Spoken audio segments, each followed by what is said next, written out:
So in the past couple of months, I reviewed a few Framer sites and I identified some common mistakes beginners make. So in this video, I'm revealing some of those mistakes or issues to you, and I'm gonna also show how to avoid or fix them. I'm not even gonna waste any more of your time. My name is Andy. This is Framer University, and let's get started.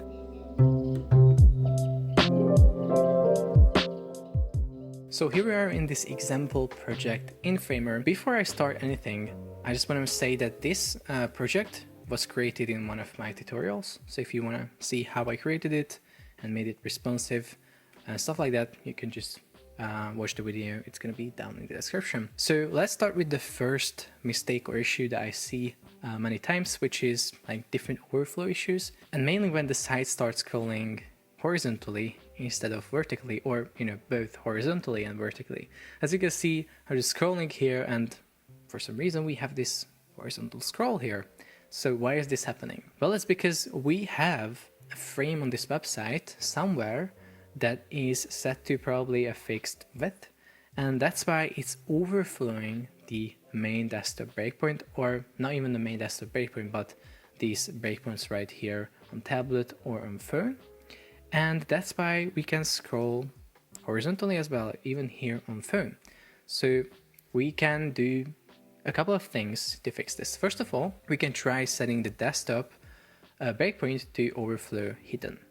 This will make sure that there is nothing overflowing, so we will not be able to scroll horizontally, because we cannot see anything overflowing because the overflow is hidden. But in some cases, we need to have overflow visible on our desktop breakpoint. So what we can do in those cases? Well, in those cases, we just have to identify the layer that is overflowing. So in this case, I'll just have to go and find it. Of course, this is a small website right here. If you have a longer page, it's gonna be a little bit harder to find it, but you have to go ahead and find it. So here in this case, you can see that it is this little BG. You can see that it's already overflowing right here.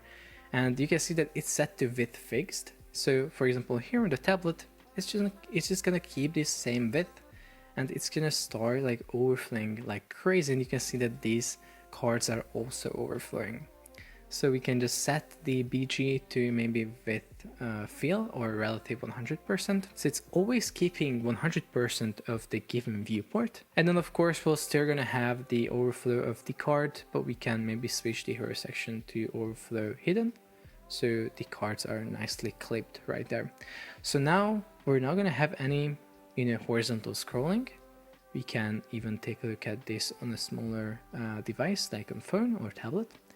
And I'm scrolling on my touchpad to the left and to the right, and I don't see this issue anymore. The next mistake that beginners make is having a poor site structure. And it is actually really tricky, because if you take a look at this website, for example, we might not even see anything wrong with it if we don't take a look at this breakpoint, of course, like right here. If you just take a look at here on this desktop large, it looks all good. But if I go ahead and preview it, you'll see that as I start like adjusting the screen size, it starts looking really bad. And this is all because we don't have a proper site structure. As you can see, all of these elements right here are positioned absolutely. You can see that it's set to absolute positioning. So, I can freely position them anywhere. And sometimes when beginners start with Framer, they think that, oh, I can just position everything freely. Okay, this is really easy. I can create websites like this. But unfortunately, it's not that easy. You still need to learn how to, create responsive layouts and these, site structures. But it's still easier to learn this than learning coding, HTML, CSS, and stuff like that. That would probably take you months. On the other hand, learning how to create a proper site structure, it's not that hard. So for example, to fix this, what I would do is I would first of all turn the desktop breakpoint into a stack. So the first thing that beginners don't do usually is that they don't change the desktop breakpoint into a stack. So they just keep it on default how it is by default on just a simple frame. But if we don't turn it into a stack, that we cannot have relatively positioned elements within. You can see that I cannot switch it to relative. So I have to set the desktop to a stack with this little plus button next to the layout. Now you can see that every element here has jumped into their relative position. So now I can reorder them. Of course, the navigation is a little bit different because it's fixed, but we can also fix that by pinning it to the left and to the right, so it's also adapting to the screen changes, as you can see. And so what I wanted to show is that these are now relatively positioned, so I can just reorder them with my arrow keys, but I still have to continue creating the site structure that I was talking about. So these elements are usually placed within sections on websites. So we just have to create large frames that are basically section frames. So this will be on the top, this will be called main. This will have all the sections within our website. So this will also have accessibility tag main. So our different browsers will know that, okay, this is the main section, this is the main container on the website that contains all the sections. And I will remove the fill color. I'll turn that into a stack as well with vertical direction, because the sections within will be placed vertically and the gap between them will be 0. And we're going to start at the top of the stack, of course. So within this main, we can start creating little sections, but of course we'll have to set the main to with fill as well in order to keep that nice responsive behavior. So now we can create the first section. I'm going to call this hero. And again, the same thing, remove the fill color, add the stack, and then set the accessibility tag to a section, because now this is a section. Then the width will be fill, and I'll probably also set it to a viewport value, so it's always keeping like 100% of the given viewport. It's filling up the screen. So now I can just place the title plus sub within this hero section. And now it looks really nice. It looks pretty good.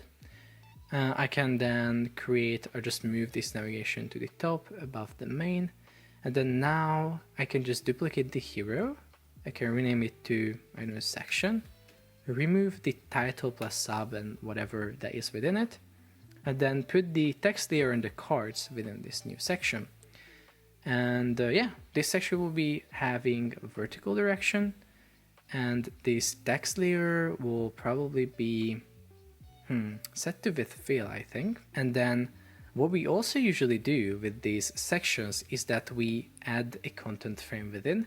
But first of all, I just want to take a look at why these are cutting off. It's probably because the main here is not set to height fit contents. So now the main container on the frame on the website is fitting the height of the sections that we place within. But then we also have to set the height of the desktop to fit content, so it fits the content of the main stack right here. So now if we add basically a new section, our website will grow with it nicely. So what I wanted to do here again is wrap the text and the cards stack in a stack, which is called content.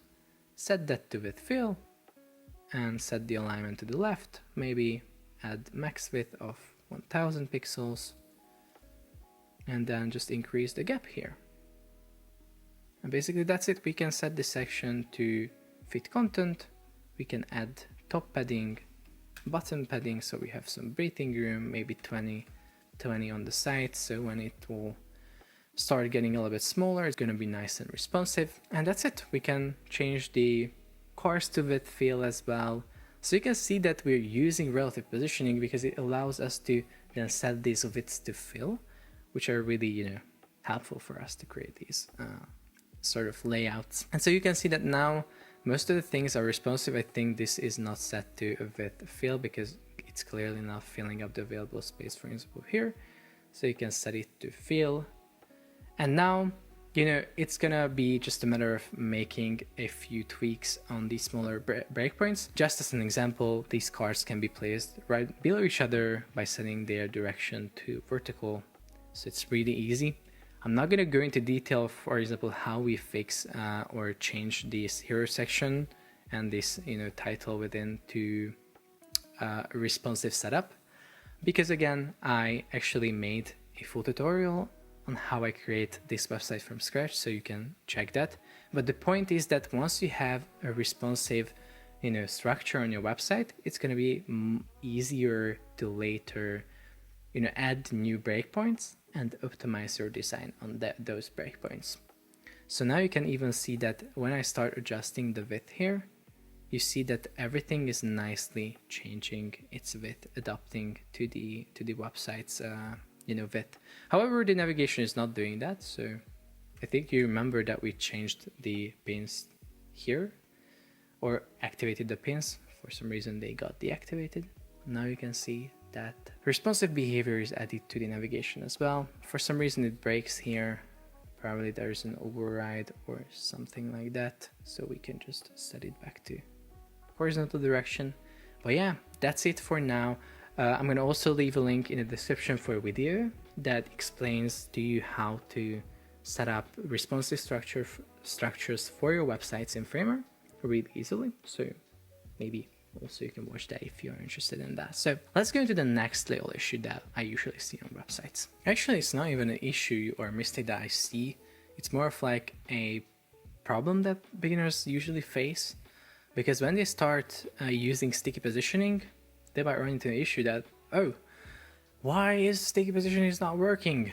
So for example, they want to make sure that these elements right here are set to sticky. So let's just set them to sticky, and what they'll notice is that they're not sticky. So why are they not sticky? I set them to sticky and they're not sticky. Well, it's because all of the parent frames of the sticky positioned element will have to be overflow visible. So in this case, if the cards are sticky, then the cards frame, which is their parent, and the content and the features and the main and the desktop, because these are all parent frames, will have to be overflow visible. And that's it. That's the fix. Like now you can see that these are nicely sticky. And yeah, but many people are just like, I set it to sticky. Why is it not working? Well, because you have to set overflow to visible on all parent frames of the sticky position element. That's it. And now onto the last little mistake that I see, which is basically getting a little bit confused with like component interactions and stuff like that. So for example, we have these cards right here, and let's say we want to add a little hover interaction to this. So here on the default, we are not seeing the text layer, so we are switching the opacity to 0, and then we switch the height to a little bit smaller one.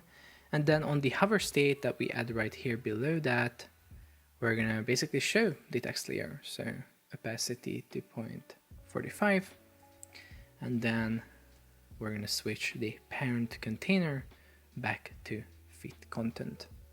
So now when we hover over this, you're gonna see that it nicely animates in. Everything looks nice and great. We can also check it right here.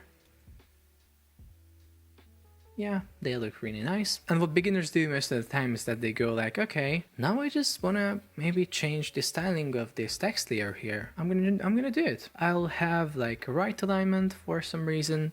I'm gonna also change the line height a bit. Maybe I wanna have a little bit different text size. And yeah, I think that's all I wanna change.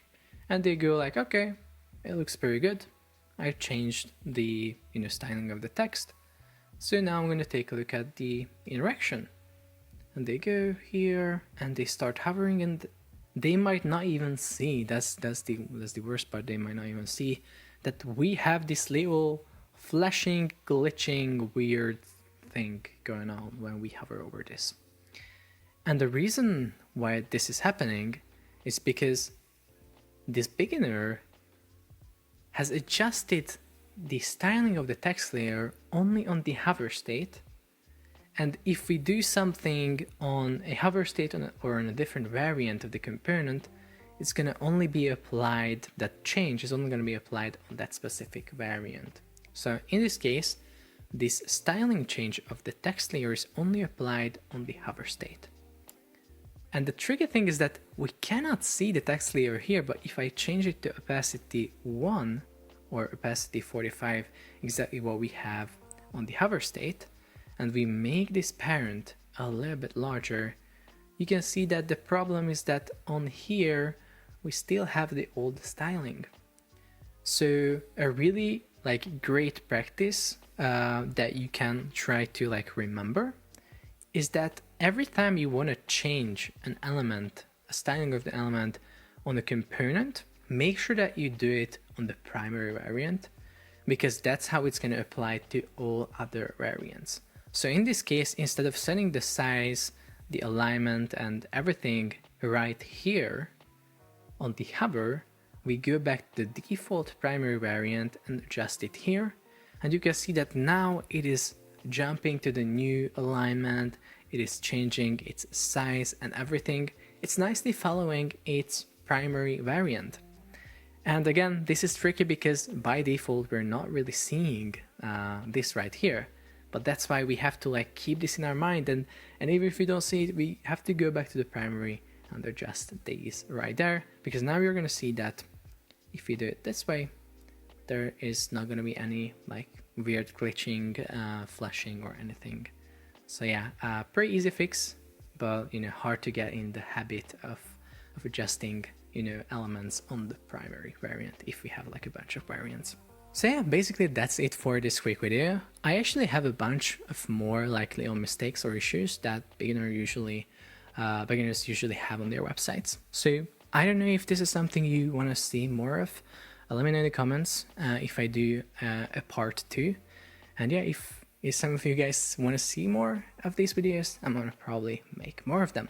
So yeah, make sure to check out Framer University as well. I have a bunch of cool resources, components, and remixes there. So yeah, if you're learning Framer or you're just building Framer websites, it's probably gonna be a cool resource for you. And yeah, like this video, subscribe for more, and I'm gonna see you in the next one.